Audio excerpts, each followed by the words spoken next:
Hello student, कैसे हैं आप लोग। मैं उम्मीद करती हूँ आप लोग बहुत अच्छे होंगे, स्वस्थ होंगे, मस्त होंगे और अच्छे से अपनी पढ़ाई कर रहे होंगे। और चलिए देख लेते हैं, आज हम लोग टॉपिक है हमारा टेक्सटाइल में तंतुओं का वर्गीकरण। और तंतुओं के वर्गीकरण से फर्स्ट क्वेश्चन देख लेते हैं। लेकिन उससे पहले मैं आपसे कुछ कहना चाहती हूँ कि प्लीज़ एक कमेंट, आप लोग वीडियो कर देख के चले जाते हैं, एक कमेंट तो ज़रूर कर दिया करिए।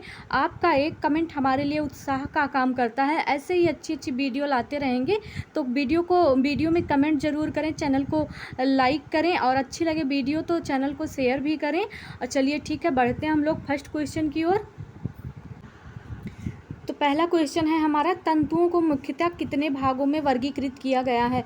ए है 2 भागों में, बी है 3 भागों में और सी है ऑप्शन 4 भागों में और डी है 5 भागों में। तो राइट क्या होगा, इसका राइट आंसर हो जाएगा 2 भागों में। तंतुओं को मुख्यतः कितने भागों में वर्गीकृत किया गया है, तो 2 भागों में वर्गीकृत किया गया है। 2 भाग कौन कौन से हैं, तो पहला है प्राकृतिक तंतु और दूसरा है कृत्रिम तंतु। तो इसका राइट आंसर फर्स्ट का हो जाएगा ए ऑप्शन। चलिए बढ़ते हैं हम लोग नेक्स्ट क्वेश्चन की ओर। नेक्स्ट है सेकंड क्वेश्चन, प्राकृतिक तंतुओं का मुख्य स्रोत क्या है।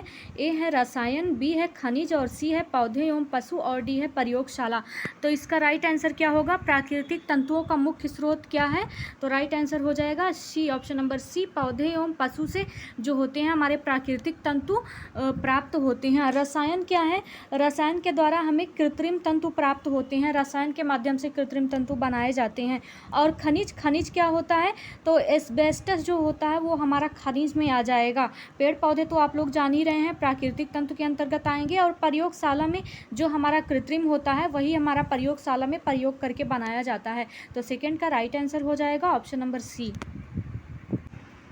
नेक्स्ट क्वेश्चन है, कपास किस प्रकार का तंतु है। ए है कृत्रिम तंतु है, बी है पशुजन्य तंतु है, सी है पादपजन्य तंतु है और डी है खनिज तंतु है। तो कपास किस प्रकार का तंतु है, तो कपास जो है पादपजन्य है, कृत्रिम तो होगा नहीं, पशुजन्य तो होगा नहीं, रेशम हो जाएगा, ऊन हो जाएगा पशुजन्य से, और खनिज भी नहीं होगा, एस्बेस्टस हो जाएगा खनिज में।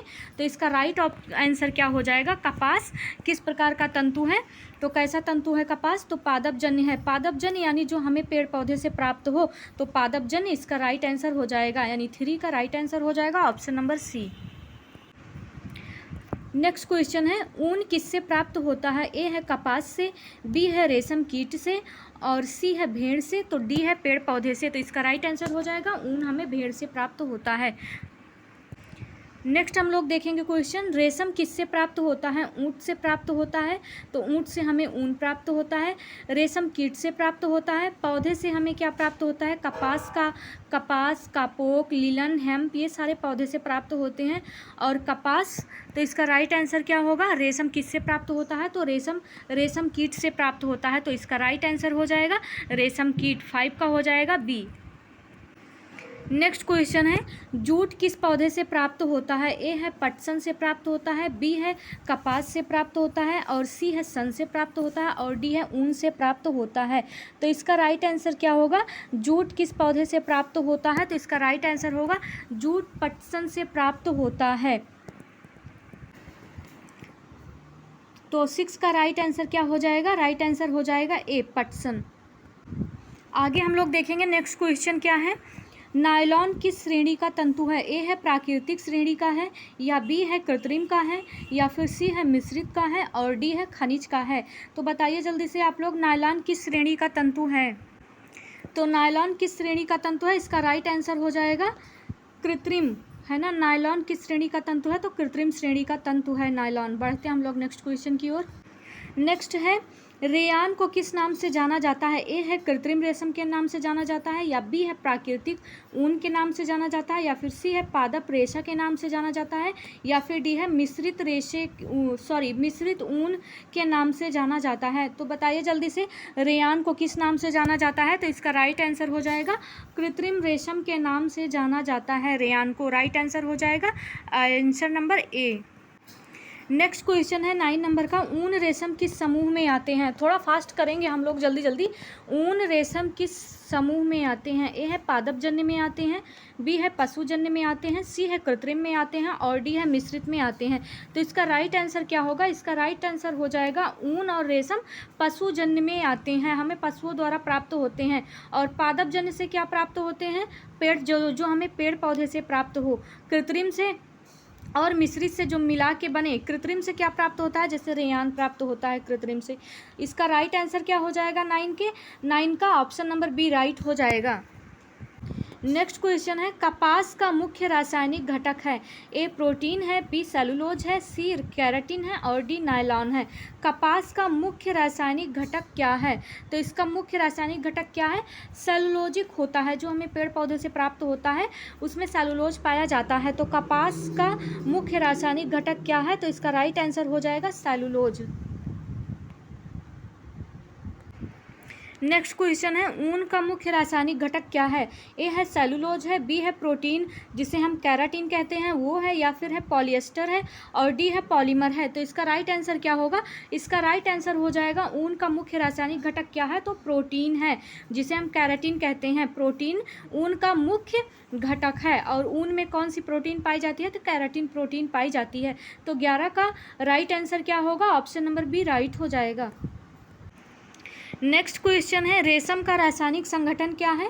ए है सेलुलोज है और बी है फाइब्रोइन प्रोटीन है और सी है लिग्निन है और डी है पॉलिएस्टर है। तो इसका राइट आंसर क्या होगा, फाइब्रोइन प्रोटीन हो जाएगा इसका राइट आंसर। रेशम का रासायनिक संगठन क्या है, फाइब्रोइन प्रोटीन होता है। तो 12 का ऑप्शन नंबर बी राइट हो जाएगा। नेक्स्ट है क्वेश्चन, नायलॉन सबसे पहले किस देश ने बनाया। तो इसका ऑप्शन देख लेते हैं। ए है भारत ने, बी है अमेरिका ने बनाया और सी है इंग्लैंड ने बनाया और डी है जापान ने बनाया। तो इसका राइट आंसर क्या हो जाएगा। इसका राइट आंसर हो जाएगा अमेरिका ने बनाया। नायलॉन सबसे पहले किस देश ने बनाया, तो अमेरिका ने बनाया। और कब बनाया, तो 1935 में बनाया है ना। तो राइट आंसर हो जाएगा 13 का ऑप्शन नंबर बी राइट हो जाएगा। नेक्स्ट क्वेश्चन है, जूट का प्रमुख घटक है। जूट का मुख्य घटक क्या है, सेलुलोज है, बी है प्रोटीन है और सी है रसायन है और डी है नायलॉन है। तो इसका राइट आंसर क्या होगा, जूट का प्रमुख घटक क्या है। तो राइट आंसर क्या होगा इसका, जूट का प्रमुख घटक क्या है। तो इसका राइट आंसर हो जाएगा सेलुलोज। जूट का प्रमुख घटक क्या है, तो राइट आंसर हो जाएगा सेलुलोज है। नेक्स्ट क्वेश्चन है, पॉलिएस्टर किस प्रकार का तंतु है। ए है प्राकृतिक तंतु है, बी है कृत्रिम तंतु है और सी है पशुजन्य तंतु है और डी है पादपजन्य तंतु है। तो राइट आंसर क्या होगा, पॉलिएस्टर किस प्रकार का तंतु है। इसका राइट आंसर क्या होगा, इसका राइट आंसर हो जाएगा कृत्रिम तंतु है। पॉलिएस्टर किस प्रकार का तंतु है, तो कृत्रिम तंतु है, इसका राइट आंसर हो जाएगा। बढ़ते हैं हम लोग नेक्स्ट क्वेश्चन की ओर। नेक्स्ट क्वेश्चन है, कृत्रिम तंतुओं की प्रमुख विशेषता क्या है। ए है आसानी से सड़ जाते हैं, बी है जल्दी सिकुड़ जाते हैं और सी है अधिक टिकाऊ और मजबूत होते हैं और डी है केवल सफ़ेद रंग के उपलब्ध होते हैं। तो इसका राइट आंसर क्या होगा, कृत्रिम तंतुओं की प्रमुख विशेषता क्या है। तो इसका राइट आंसर हो जाएगा ऑप्शन नंबर सी, अधिक टिकाऊ और मजबूत होते हैं। कृत्रिम तंतु जो होते हैं अधिक टिकाऊ और मजबूत होते हैं। तो इसका राइट आंसर हो जाएगा ऑप्शन नंबर सी। आगे है नेक्स्ट क्वेश्चन देख लेते हैं, ऊन सबसे अधिक कहाँ से प्राप्त होता है। ऑप्शन है 4 ऑप्शन देख लेते हैं। घोड़े से प्राप्त होता है या फिर भेड़ से प्राप्त होता है, सी है गाय से प्राप्त होता है या डी है ऊँट से प्राप्त होता है। तो इसका आंसर क्या हो जाएगा, ऊन सबसे अधिक हमें कहाँ से प्राप्त होता है, तो भेड़ों से प्राप्त होता है। ऊँट से भी प्राप्त होता है, ऊन जो होता है ऊँट से भी प्राप्त होता है, लेकिन उसका जो होता है कपड़ा नहीं बनाया जाता, जैसे मैट वगैरह ये सारी चीज़ें बनाई जाती हैं। ऑप्शन नंबर इसका 17 का राइट हो जाएगा बी। नेक्स्ट क्वेश्चन है, लिनन किस पौधे से प्राप्त होता है। ये जो क्वेश्चन है ये 2021 में पूछा गया था, लिनन किस पौधे से प्राप्त होता है, और बहुत लोगों का क्वेश्चन गलत हुआ था। तो आप लोग ध्यान से करिएगा और शायद अब तक तो आप लोगों को याद भी हो गया होगा। तो जल्दी से कमेंट करके कमेंट कर दीजिए हाँ याद है, नहीं है कि रट गया है आप लोगों को जुबान पे। मुझे तो लगता है रट ही गया होगा ये क्वेश्चन। लिनन किस पौधे से प्राप्त होता है, तो इसका ऑप्शन देख लेते हैं। लिनन किससे प्राप्त होता है, कपास से प्राप्त होता है, फ्लैक्स यानी सन से प्राप्त होता है, पटसन से प्राप्त होता है या फिर जूट से प्राप्त होता है। तो इसका राइट आंसर होगा फ्लैक्स यानी सन से प्राप्त होता है लिनन। लिनन किस पौधे से प्राप्त होता है? तो इसका राइट आंसर हो जाएगा फ्लैक्स यानी सन से प्राप्त होता है। अच्छा, ये बहुत लोग नहीं जानते होंगे लिनन का पौधा क्या है, तो जिसे हम फ्लैक्स सीड्स बोलते हैं। आजकल बहुत ज़्यादा यूट्यूब वगैरह पे देखिए वायरल है। तो फ्लैक्स सीड्स क्या होता है, उसको भिगा के और थोड़ा सा पकाया जाता है तो उस लसलसा सा पदार्थ बन जाता है, जैसे एलोवेरा में निकलता है उसी तरीके से लोग उसको चेहरे पे लगाते हैं, बालों में लगाते हैं। वही है फ्लैक्स, उसी से फ्लैक्स के पौधे से फ्लैक्स प्राप्त होता है। और जिसे जो गांव से भी थोड़ा भी रिलेटेड होंगे तो वो लोग जानते होंगे, उसे अलसी भी बोलते हैं। तो जो अलसी का पौधा होता है उसी को ही फ्लैक्स का पौधा बोलते हैं, या लीलन उसी से प्राप्त किया जाता है। ठीक है, आई होप आप लोग को समझ में आया होगा। बढ़ते हैं हम लोग नेक्स्ट क्वेश्चन की ओर। नेक्स्ट क्वेश्चन है, कौन सा तंतु सबसे पुराना कृत्रिम तंतु माना जाता है? ए है नायलॉन, बी है रेयान, और सी है पॉलिएस्टर, और डी है एक्रेलिक। तो इसका राइट आंसर क्या होगा? इसका राइट आंसर हो जाएगा रेयान। रेयान जो है सबसे पुराना और कृत्रिम तंतु माना जाता है। तो राइट आंसर 19 का ऑप्शन नंबर बी इसका राइट हो जाएगा। नेक्स्ट क्वेश्चन है, एक्रेलिक का उपयोग प्रायः किसके विकल्प के रूप में किया जाता है? तो ऑप्शन देख लेते हैं क्या है। ए है कपास है, बी है ऊन है, सी है रेशम है, और डी जूट है। तो इसका राइट आंसर क्या होगा? एक्रेलिक का उपयोग प्रायः किसके विकल्प के लिए किया जाता है? तो इसका राइट आंसर हो जाएगा ऊन के विकल्प के लिए किया जाता है एक्रेलिक का उपयोग। तो 20 का राइट आंसर हो जाएगा option number B. Next question है, ऊन किस तापमान पर सिकुड़ जाता है? ए है 60 अंश सेल्सियस पर, बी है 100 अंश सेल्सियस पर, और सी है 40 अंश सेल्सियस पर, और डी है 20 अंश सेल्सियस पर। तो राइट आंसर क्या होगा? ऊन किस तापमान पर सिकुड़ जाता है? तो इसका राइट आंसर होगा 60 अंश सेल्सियस पर ऊन जो होता है सिकुड़ जाता है। तो इसका राइट आंसर हो जाएगा ऑप्शन नंबर ए। आगे है नेक्स्ट क्वेश्चन, कपास का सबसे अधिक उत्पादन किस देश में होता है? तो 4 ऑप्शन देख लेते हैं। ए है अमेरिका में होता है, और बी है भारत में होता है, और सी है चीन में होता है, और डी है पाकिस्तान में होता है। तो इसका राइट आंसर क्या होगा? इसका राइट आंसर हो जाएगा ऑप्शन नंबर बी, कपास का सबसे अधिक उत्पादन भारत में होता है, और अमेरिका जो है दूसरे स्थान पे है। इसको नोट कर लीजिए, आप लोग कहीं नोट कर सकते हैं।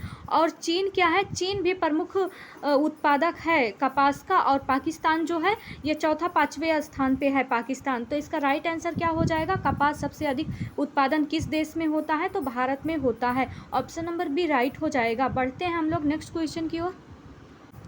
नेक्स्ट है, रेशम का सबसे बड़ा उत्पादक देश कौन सा है? ए है भारत है, बी है चीन है, और सी है जापान है, और डी ब्राज़ील है। तो रेशम का सबसे बड़ा उत्पादक देश कौन सा है? तो इसका राइट आंसर हो जाएगा चीन है। चीन की रानी ने ही रेशम का जो चाय में गिरा था, ये कहानी आप लोगों को याद होगी। तो इसका राइट आंसर हो जाएगा रेशम का सबसे बड़ा उत्पादक देश कौन सा है? तो इसका ऑप्शन नंबर बी राइट हो जाएगा, चीन है। और भारत जो है वो दूसरे स्थान पे है, जापान पहले था अब कम है, और ब्राज़ील जो है ये भी है लेकिन कम उत्पादक होता है। तो पहले स्थान पे क्या है रेशम का सबसे बड़ा उत्पादक? तो ऑप्शन नंबर बी राइट हो जाएगा, चीन।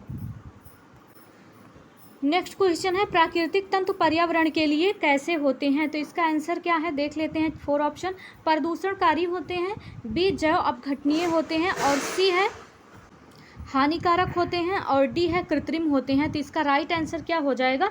जैव अपघटनीय होते हैं। प्राकृतिक तंतु पर्यावरण के लिए कैसे होते हैं? जैव अपघटनीय होते हैं। तो 24 का ऑप्शन नंबर बी राइट हो जाएगा। बढ़ते हैं हम लोग नेक्स्ट क्वेश्चन की ओर। अच्छा, ये क्वेश्चन आप लोगों को कैसे लगे, और क्वेश्चन आप लोग को अच्छे लग रहे हैं, समझ में आ रहे हैं, नहीं आ रहे हैं? और क्वेश्चन मैं यही ऐसे ही क्वेश्चन लेके आऊँ, कुछ अलग क्वेश्चन लेके आऊँ, तो आप लोग कमेंट बॉक्स में कमेंट करके बता सकते हैं। कुछ और भी पढ़ना है होम साइंस से रिलेटेड, जैसे जो भी टॉपिक आपको पढ़ना है आप टॉपिक लिख के भी बता सकते हैं। मैं उससे रिलेटेड भी क्वेश्चन लेके आऊँगी। अगर आपको डिटेल पढ़ना है तो वो भी मैं पढ़ाऊँगी। तो आप लोग कमेंट करके ज़रूर बताइए क्या क्या आप लोगों को पढ़ना है। चलिए देख लेते हैं हम लोग क्वेश्चन। 25 नंबर का क्वेश्चन, कृत्रिम तंतुओं का नुकसान क्या है? ए है जल्दी सड़ जाते हैं, बी है जलने पर विषैले गैस छोड़ते हैं, और सी है आसानी से सिकुड़ते हैं, और डी है रंग नहीं करते।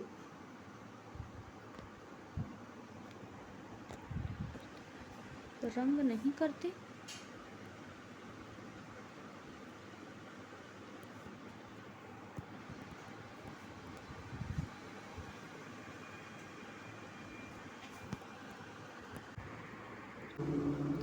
सॉरी, कृत्रिम तंतुओं का नुकसान क्या है? तो इसका राइट आंसर क्या होगा? जल्दी सड़ जाते हैं। बी है जलने पर विषैले गैस छोड़ते हैं। तो इसका राइट आंसर क्या होगा? आप लोगों ने देखा था, तो इसका राइट आंसर क्या होगा? जलने पर विषैले गैस छोड़ते हैं। इसका राइट आंसर हो जाएगा option number B. Next question है, ऊन का उपयोग मुख्यतः किस वस्त्र के निर्माण में होता है? तो ए है ग्रीष्मकालीन वस्त्र, और बी है शीतकालीन वस्त्र, और सी है वर्षा ऋतु वस्त्र, और डी है सजावटी वस्त्र। तो इसका राइट आंसर क्या होगा? ऊन का उपयोग मुख्यतः किस वस्त्र के निर्माण में होता है? तो इसका राइट आंसर क्या होगा? ए है ग्रीष्मकालीन वस्त्र, और बी है शीतकालीन वस्त्र, और सी है वर्षा ऋतु वस्त्र, और डी है सजावटी वस्त्र। तो इसका राइट आंसर क्या हो जाएगा? शीतकालीन वस्त्र है ना के निर्माण में होता है, यानी जब ऊन का हम इस्तेमाल कब करते हैं, ऊन का स्वेटर वगैरह कब पहनते हैं? तो शीतकालीन में पहनते हैं, ठंडी के मौसम में पहनते हैं। तो इसका राइट आंसर हो जाएगा option number B. Next question है, पॉलिएस्टर का प्रमुख व्यापारिक नाम क्या है? ए है टेरिलीन, बी है डेक्रॉन, और सी है दोनों, और डी है इनमें से कोई नहीं। तो इसका राइट आंसर क्या होगा? पॉलिएस्टर का प्रमुख व्यापारिक नाम क्या है? तो इसका राइट आंसर हो जाएगा दोनों। टेरिलीन भी है और डेक्रॉन भी है। तो 27 का राइट आंसर क्या होगा? 27 का राइट आंसर हो जाएगा ऑप्शन नंबर सी। नेक्स्ट है क्वेश्चन, कपास रेशा पौधे के किस भाग से प्राप्त होता है? ऑप्शन देख लेते हैं। तने से प्राप्त होता है? तो बिल्कुल भी नहीं, तने से नहीं प्राप्त होता है।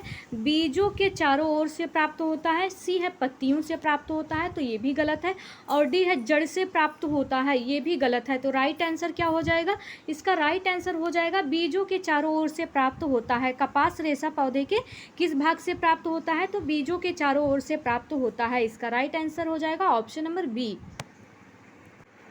नेक्स्ट क्वेश्चन है, एस्बेस्टस किस प्रकार का तंतु है? ए है खनिज तंतु है, बी है पशुजन्य तंतु है, और सी है पादपजन्य तंतु है, और डी है कृत्रिम तंतु है। एस्बेस्टस किस प्रकार का तंतु है? तो इसका राइट आंसर क्या हो जाएगा? इसका राइट आंसर हो जाएगा खनिज तंतु है। एस्बेस्टस जो है खनिज तंतु है। 29 का राइट आंसर क्या हो जाएगा? ऑप्शन नंबर ए राइट हो जाएगा। आगे है क्वेश्चन देख लेते हैं। आज का लास्ट क्वेश्चन है, निम्नलिखित में से कौन सा मिश्रित तंतु है? तो राइट आंसर क्या होगा? ए है नायलॉन है, बी है पॉलिएस्टर है, सी है टेरिकॉट है, और डी है रेयान है। तो इसका राइट आंसर क्या होगा? मिश्रित तंतु क्या है? टेरिकॉट है। टेरिकॉट जो होता है ये मिश्रित तंतु होता है। तो इसका राइट आंसर हो जाएगा ऑप्शन नंबर सी राइट हो जाएगा।